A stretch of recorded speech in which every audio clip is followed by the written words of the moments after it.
اس پہ باقاعدہ طور پہ رپورٹ لی گئی اور رپورٹ لینے کے بعد اس پہ فیصلہ لکھا گیا.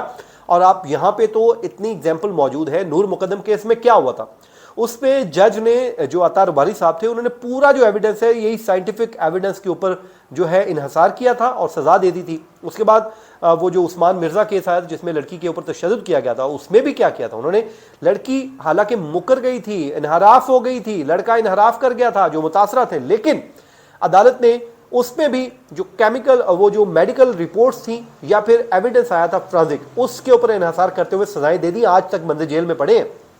اس کے بعد جناب پھر یہاں پہ بھی کورٹ یہی کہہ رہی ہے کہ جی ان کی جو رپورٹ ہے وہ ماہرین کی رائے پر مبنی ہے.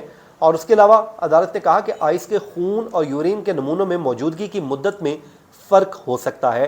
یہ عدالت نے اپنی جو ہے فیصلے میں لکھا تھا. پھر عدالت کہتی ہے کہ جو وکیل صفائی نے چھٹی کے باعث ملزمہ کے نمونوں کے غیر محفوظ ہونے سے متعلق خدشات بھی ظاہر کیے. اور پھر عدالت نے کہا کہ یہ ان کا ایک تحفظ تھا, لیکن جب ہم نے پولیس ریکارڈ کا جائزہ لیا تو اس میں نمونوں کے غیر محفوظ ہونے سے متعلق کوئی شواہد نہیں ملا. آپ دیکھیں عدالت جو ہے وہ شواہد پر چلتی ہے. عدالت یہ نہیں کرتی کہ میں نے ایک بات کہی اور مان لی. عدالت کہتی لاؤ جی شواہد لاؤ, کوئی پیپر لاؤ, کوئی ڈاکومنٹ لاؤ. اور عدالت یہ کہتی ہے کہ جو انہوں نے شواہد پہ ایک تحفظات کا اظہار کیا یہ تو غیر محفوظ ہے.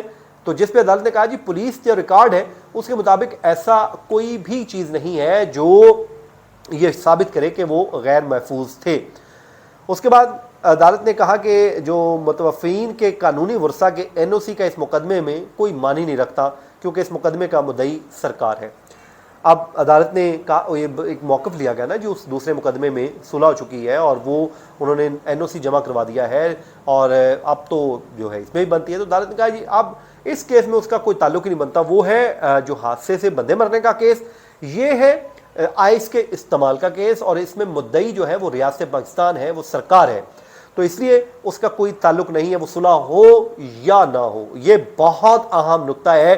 کسی بھی آپ وکیل سے جا کے پوچھ لیں, مجھ پہ یقین نہیں ہے, آپ کسی وکیل کے پاس چلے جائیں اور جا کے کہیں کہ یہ نقطہ کتنا اہم ہے اس کیس میں, تو وہ آپ کو بتا دے گا کہ بھائی یہ بہت اہم نقطہ ہے اور یہ آگے چل کے اگر سزا ہونی ہوئی تو یہ اس میں سے ایک نقطہ ہوگا. اس کے بعد جناب پھر عدالت نے کہا کہ آئس کا استعمال معاشرے بالخصوص نوجوانوں میں گہرائی سے سرایت کر رہا ہے. عدالت نے اپنے تحفظات کا اظہار بھی کیا ہے اپنے فیصلے کے ذریعے کہ کس طرح آئس جو ہے نوجوان نسل میں جو ہے اس کا استعمال بڑھتا جا رہا ہے, نوجوان نسل کو تباہ و برباد کیا جا رہا ہے, لوگوں کے بچوں کو زندگیاں اجیرن کی جا رہی ہیں. یہ سب کچھ عدالت اپنے جو ہے آرڈر میں اس پہ کی طرف اشارہ کر رہی ہے. پھر عدالت نے کہا کہ اب وقت آ گیا ہے کہ معاشرے سے آئس جیسے نشے کی جو لعنت ہے اس کو ختم کیا جائے. اور ختم کیسے ہوگا؟ سزاؤں کے ذریعے ہوگا. جو بیچنے والا ہے اس کو بھی سزا ہو اور جو استعمال کر رہا ہے اس کو بھی سزا ہو. اور اس کے بعد جو ہے خود بخود ہو جائے گا. سزا اور جزا کا نظام آج قائم کریں, آج یہ ختم ہو جائے گا. تو جناب اس پہ انہوں نے کہا کہ اس کی روک تھام ضروری ہے, اس سے قبل یہ پوری نسل کو اپنی لپیٹ میں لے لے. خدارا اس کو عدالت کہہ رہی ہے کہ اس کو روکو, اس کی روک تھام کے لیے اقدامات کرو ورنہ پوری نسل اس کی لپیٹ میں آ جائے گی. پھر عدالت نے کہا کہ ملزمہ جو ہے نتاشا اقبال وہ اعلیٰ تعلیم یافتہ ہے اور ایک اچھا معیار زندگی رکھتی ہے. وہ کوئی ایسے نتھو خیری نہیں ہے, وہ امیر لڑکی ہے. اس کے پاس زندگی کی ہر آسائش موجود ہے, تعلیم ہے, اس کے شعور ہے, اس کے پاس اسے پتہ ہے اپنے اچھے برے غلط کا کہ وہ کیا غلط ہے. تو عدالت نے بھی اس پہ اظہار کیا. عدالت کہتی ہے کہ اعلیٰ تعلیم یافتہ فرد کی جانب سے بغیر لائسنس کے لاپرواہی سے نشے کی حالت میں گاڑی چلانے کے نتیجے میں 2 افراد کی جان گئی, جو کہ افسوسناک بھی ہے اور حیران کن بھی ہے.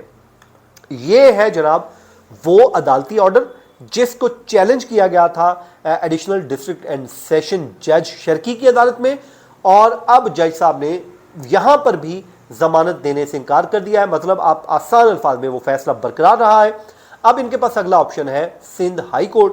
سندھ ہائی کورٹ ظاہر ہے وہ بڑا فورم ہے, اگر وہ چاہے سمجھے گی تو وہ ضمانت دے دے گی, لیکن مجھے ابھی لگ نہیں رہا کہ اتنی آسانی سے ضمانت ملے گی اور یہ معاملہ سپریم کورٹ آتا ہوا دکھائی دے رہا ہے. بہرحال انسان کو کہتے ہیں کہ اپنے آپ پر قابو رکھنا چاہیے, اور ہم زندگی میں چھوٹی چھوٹی غلطیاں کرتے رہتے ہیں, لوگوں کے دل توڑتے رہتے ہیں, لوگوں کا نقصان کرتے رہتے ہیں, اور یہ جانے انجانے میں ہم سے ہوتا رہتا ہے اور ہمیں شاید اس کا ادراک بھی نہیں ہوتا, اور پھر ایک دن جو ہے ہم کسی نہ کسی پکڑ میں آ جاتے ہیں, کسی نہ کسی مشکل میں آ جاتے ہیں, پھر ہمیں اللہ تعالیٰ بھی یاد آتا ہے, پھر ہم اپنے ان تمام تر ماضی میں ہوئے اپنے ایک ایک جرم کو یاد بھی کرتے ہیں, اور اس کے بعد ہم اس پہ جو ہے اللہ سے توبہ مانگتے ہیں. اور میری دعا ہے اللہ تعالیٰ ہم سب کو اپنے حفظ و امان میں رکھے, ہمارے جو ہے گناہوں کو معاف کرے, اور دوسروں کی دل آزاری سے محفوظ رکھے, اور اللہ تعالیٰ ہماری زبان, کان, ہاتھ سب سے دوسروں کو محفوظ رکھے. مجھے دیجیے اجازت جناب, اپنی دعاؤں میں یاد رکھیں. اللہ نے